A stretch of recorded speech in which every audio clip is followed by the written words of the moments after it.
Welcome to Jesus Every Day, where we talk about Bible stories. Let's continue our journey through Genesis. In Genesis 29, Jacob's journey brings him to the land of the east. After his powerful dream at Bethel, where God promised to be with him, Jacob finally arrives near Haran, the home of his mother's family. As he approaches, he sees a well in the field and 3 flocks of sheep lying nearby. The shepherds are waiting to water their flocks, but the stone covering the well is too heavy for them to move. Jacob asks, "Where are you from?" They reply, "We're from Haran." Then Jacob asks, "Do you know Laban, the son of Nahor?" They say, "Yes, we know him." And here comes his daughter Rachel with the sheep. When Jacob sees Rachel, something stirs in his heart. He walks to the well, rolls away the heavy stone all by himself, and waters her flock. Then he kisses Rachel and begins to weep aloud. After years of running, Jacob has finally found family, and perhaps something more.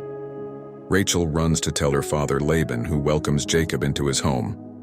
Jacob begins to work for Laban, and over time he falls deeply in love with Rachel. He agrees to work 7 years in exchange for her hand in marriage. The Bible says those 7 years seemed like only a few days to him because of his love for her. But when the time finally comes, Laban deceives Jacob. On the night of the wedding, he secretly gives Jacob his older daughter Leah instead of Rachel. In the darkness, Jacob doesn't realize it until morning. Imagine that moment. After 7 years of waiting, Jacob wakes up and realizes he's been tricked. The deceiver has now been deceived. Jacob confronts Laban and says, "Why have you deceived me?" Laban replies, "It's not our custom to give the younger daughter before the older. Finish this week with Leah, and I'll also give you Rachel, in exchange for 7 more years of work." Jacob agrees. He marries Rachel as well, but now he faces a divided home. Leah longs for love and begins to have children, while Rachel remains barren for a time.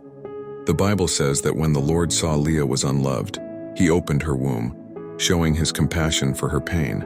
This chapter shows us something powerful about God's justice and grace.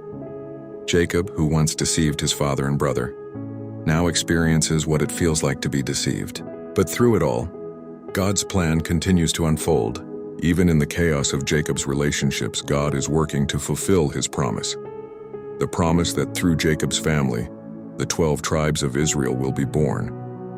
Genesis 29 reminds us that God's plans are not always smooth, but they are always sovereign. Even when people fail or hurt us, God still turns our struggles into part of his greater story. So remember this: God can use even the most broken situations to bring about his perfect purpose. Jacob's story shows that love, pain, and waiting can all lead to blessing when God is in control. Don't forget to like and subscribe for more Jesus Everyday content.